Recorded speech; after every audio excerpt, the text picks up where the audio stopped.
Hello, people from around the universe. I am your host, the Italian Ace, and today I would like to discuss with you guys the two Pokemon games that, in my opinion, contain everything that is currently wrong with the Pokemon franchise. Okay, so this might be a bit of an exaggeration, but what I mean is that these games, which you could also kind of consider as a singular game, as they're realistically just two versions of the same game, contain all of the major problems that the main series of Pokemon currently has.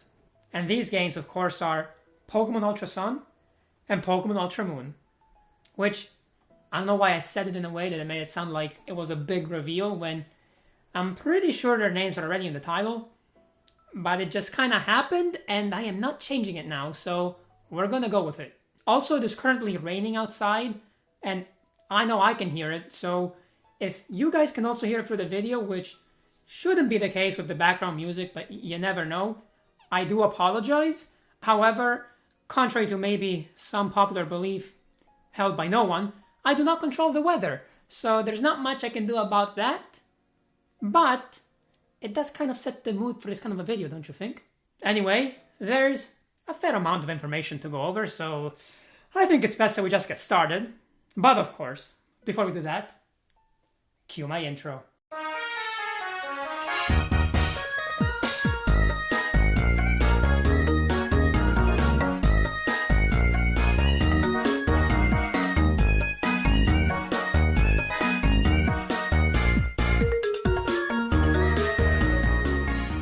So before we begin, I want to make it perfectly clear that I am a really big fan of the Alolan games in general. But that is mostly because I absolutely adore Pokemon Sun and Moon. In fact, Ultra Sun and Ultra Moon, if anything, just take away from my enjoyment of Gen 7.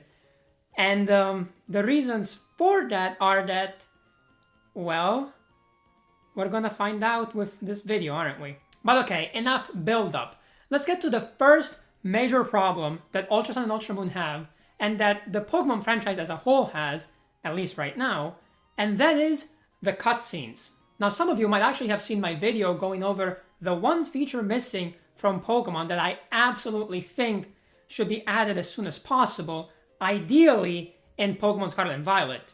That feature being voice acting. And while I'm not going to go into as much detail about this feature in this video, after all, you can always check out the original one if you want more information about this, what I will say is that the lack of voice acting is at its absolute worst in Pokemon Ultra Sun and Ultra Moon. Seriously, these cutscenes are not only pretty long, which is something that has become more and more common as the games have become more advanced, I guess, because they now have the capacity to have more involved cutscenes, but they're also almost exactly the same as the ones that we got for Sun and Moon, which not only makes them redundant, but also really annoying to sit through when you've already played through the original games, even just once, but especially multiple times, like I have. To make things worse, the cutscenes that they do add to the game that are completely new, outside of like the Rainbow Rocket ones, are all about the Ultra Recon Squad, which, even though it's a new addition to the game, honestly just weakens the overall storyline and is not a very interesting organization, at least in my opinion.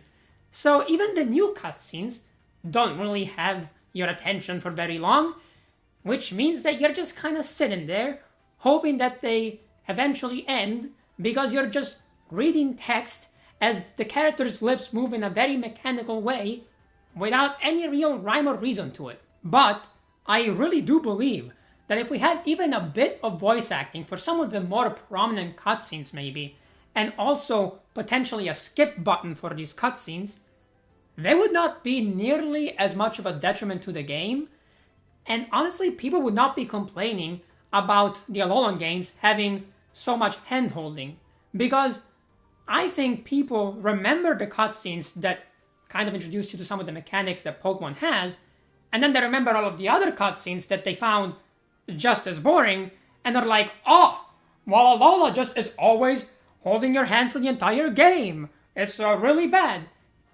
Even though it really doesn't have any more hand-holding than Sword and Shield or X and Y, or really any of the newer games. Because yes, they have more hand-holding overall than the old ones, but that's been the case for basically the last 3 generations. It's not just Gen 7. But okay, that's one main problem that the games have. The other one is what I like to call the uninventive sequel syndrome, which, to be fair, is not always bad or even present in Pokemon, because a lot of the time, the third versions of the game is the best version. So, even though the story might be very similar, unless we're talking about Black 2 and White 2, it is kind of a more polished game with also a lot more content. So, overall, it's definitely better than its predecessors. But when that's not the case, and they still have basically the same story, and the parts that they changed made the story worse, you end up with a sequel like Ultra Sun and Ultra Moon, which I firmly believe is just a worse version of playing through Alola than the original games Sun and Moon. In fact, I'm just going to get this out of the way, because at some point in the future, I will make a video on Sun and Moon specifically and how they are probably the most underrated Pokemon games out there, and why a lot of that is tied to Ultra Sun and Ultra Moon kind of giving them a bad rap, honestly. And therefore, it's not really their fault that people don't consider them as highly. And in a weird way, it's also not anyone else's fault. So, yeah, that's a whole situation that I'll get into in a future video. But for now, just know that Sun and Moon are definitely better than Ultra Sun and Ultra Moon if you want to play through Alola. Now, don't get me wrong, I know that Ultra Sun and Ultra Moon have the Ultra Wormholes and Team Rainbow Rocket, which are very fun additions to the post-game. But for one, I don't really consider the post-game when I'm talking about your actual playthrough of the game. And for two, even when I take that into account, I still prefer Sun and Moon.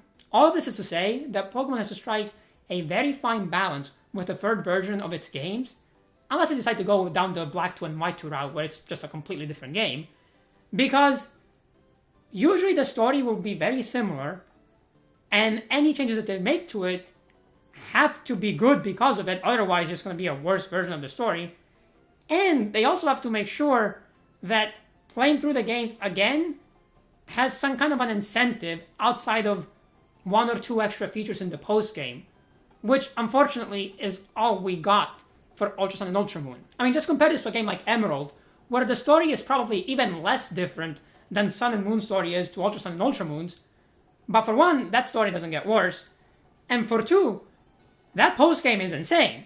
I mean, I don't think anyone is going to sit here and tell me that just adding Team Rainbow Rocket and the Ultra Wormholes made Ultra Sun and Ultra Moon's post-game anywhere close to Emerald's. And this is exactly the point. If Pokemon is going to have a third version, which to be fair they do seem to be kind of moving away from, they need to make sure that that third version has something really worthwhile added to it. And honestly, even if we're just talking about DLC, that DLC has to be really good, because I'm going to be quite frank, Sword and Shield had both ends of the spectrum. Because the Isle of Armor DLC, while fun, definitely wasn't worthy of just an entire DLC release. But then the Crown Tundra DLC very much was.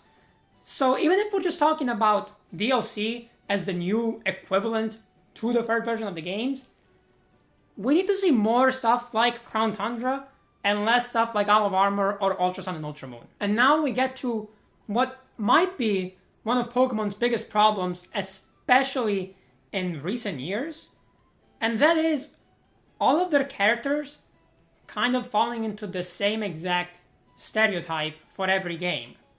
What I mean by this is that you'll have your rival, who is usually a nice person at this point, who just kind of is along for the ride, and yeah, they're trying to become the champion as well or whatever, but by the end they're like, oh man, you're so much better than me, oh well, I guess I'll just keep working.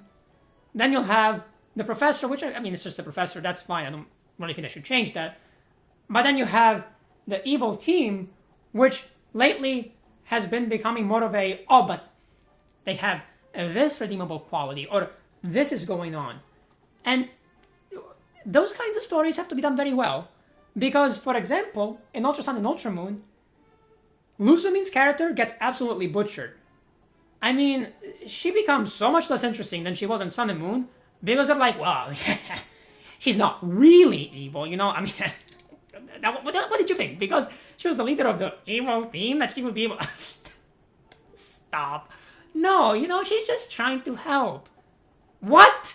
No! Why is this her character now? It was so much better when she was evil, and it took her daughter being an independent person and growing without her for her to realize, oh wait, I might have been wrong about my approach to life.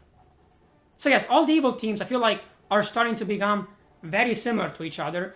I mean, honestly, even Team Yell just felt like a rip-off version of Team Skull, which, while I love Team Skull, that doesn't mean I want to see them in every game from that point on. So, I don't know. I feel like Pokemon stories, they were never the most enthralling, except for maybe Gen 5, right? But they did seem to have some variety, right? And they either introduced different types of characters, or they had evil teams that behave differently, or something. But lately, it feels like they're trying to go down the same route with the same stereotype of an evil leader that is somehow a powerful business owner that looks like they're not evil, even though everyone can see that they're evil from the beginning, but they look like they're not evil, and then, oh my gosh, they're evil, and then the evil team is not really evil all the times. I mean, they are, but they're also not, and it's just like, okay, Pokemon, we can have a bit more diversity than this, you know? We don't have to have the same story every single generation. That's not good. And Ultra Sun and Ultra Moon, by far, has this problem the worst. Because the changes that they made from Sun and Moon made all their characters less unique and the story less interesting. So, honestly, I don't even know what they were thinking with these games. I mean, I think these are, yeah, they definitely are the only third version games that are just worse than the first two versions of said game. Like, it is insane. I mean, sure, some third versions are better than others, but these are the only ones that are just worse. Like, what?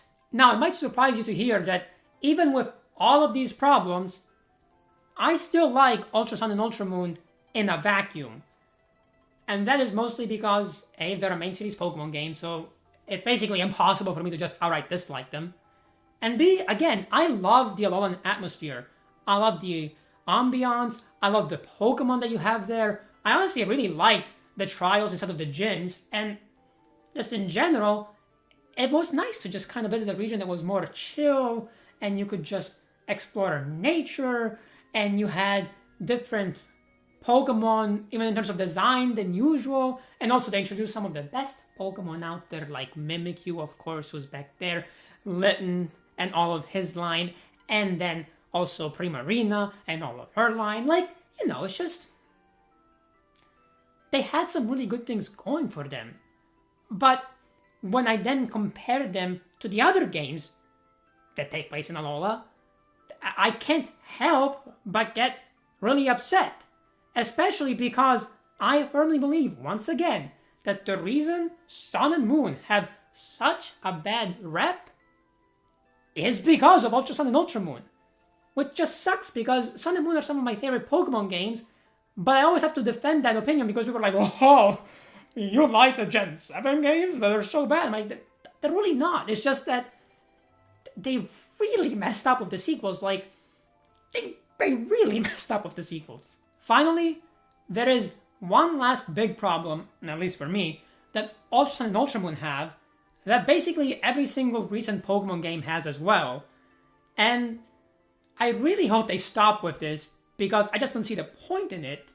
And that problem is shiny locking any Pokemon in the game. I mean, what is the logic here, Game Freak? Seriously, I don't get it. Do you not want people to play your games more? Especially since a lot of times YouTubers that do shiny hunting will try to get a lot of those types of Pokemon that usually shiny lock, like the legendaries, or in Sword and Shield, the starters even. why? This is just gonna give you more publicity by having people playing your games more. Like, what? It just seems like a very bad business move, if nothing else. And that's not even talking about how it just takes away some of the enjoyment from us players. Not a lot of it, sure, but some. I mean, especially for some of the legendaries that have really cool shinies, it's like, why do I have to wait until the next gen to get this?